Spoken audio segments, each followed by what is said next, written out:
नमस्कार दोस्तों, कैसे हैं सब लोग। दोस्तों, वैसे तो भगवान शिव सभी को अपनी शरण में रखते हैं, किंतु फिर भी आपको पता है भगवान शिव अपनी जटा में गंगा, अपने शीश पे चंद्रमा, अपने गले में नाग और अपने हाथ में त्रिशूल और डमरू क्यों रखते हैं? नहीं तो चलिए हम बताते हैं। वीडियो में आगे बढ़ने से पहले यदि आप हमारे चैनल पे नए हैं तो हमारे चैनल को सब्सक्राइब कीजिए और बेल आइकन को प्रेस कीजिए और जोर से बोलिए हर हर। गंगा गंगा को शास्त्रों में देव नदी कहा गया है। इस नदी को पृथ्वी पर लाने का कार्य महाराज भागीरथ ने किया था।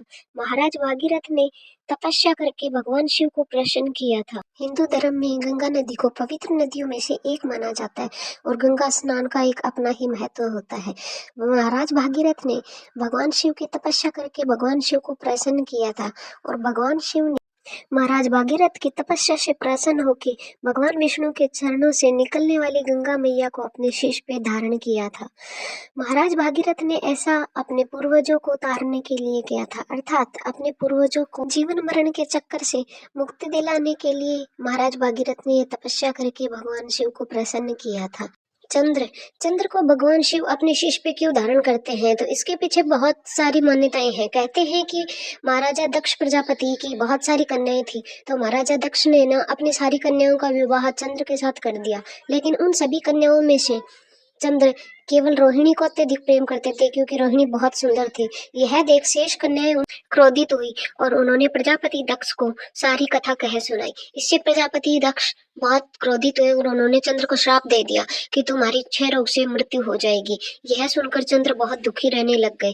तभी वहां पे चंद्रदेव को इस प्रकार से दुखी देखकर वहां पे नारद मुनि प्रकट हुए और नारद मुनि ने चंद्रदेव को सलाह दी कि आप मृत्युंजय भगवान आशुतोष की आराधना कीजिए, जिससे आशुतोष भगवान आप पे प्रसन्न होंगे। भगवान चंद्रदेव ने ऐसा ही किया और वहां पे उनकी आराधना से प्रसन्न होकर भगवान शिव प्रकट हुए और भगवान शिव ने चंद्रदेव को अपने शीश पे धारण कर लिया, जिसके कारण चंद्रदेव मृत्यु तुल्य होते हुए भी मृत्यु को प्राप्त नहीं हुए और पूर्णतः स्वस्थ रहने लग गए। चंद्र को शीश पे धारण करने को लेकर पुराणों में एक और कथा मिलती है। बताया जाता है कि जिस समय समुद्र मंथन हो रहा था, उस समय समुद्र में से एक हलाहल विष का एक मटका निकला था। हलाहल विष को भगवान शिव ने अपने कंठ में इसलिए धारण कर लिया ताकि वो सृष्टि को इसके बुरे प्रकोप से बचा सके। तो भगवान शिव ने जब हलाहल को अपने कंठ में धारण किया तो हलाहल विष बहुत ही खतरनाक था, जिससे भगवान शिव के पूरे शरीर पे इसका असर होने लग गया। भगवान शिव की पीड़ा को देखकर संपूर्ण सृष्टि में हलचल मचने लगी।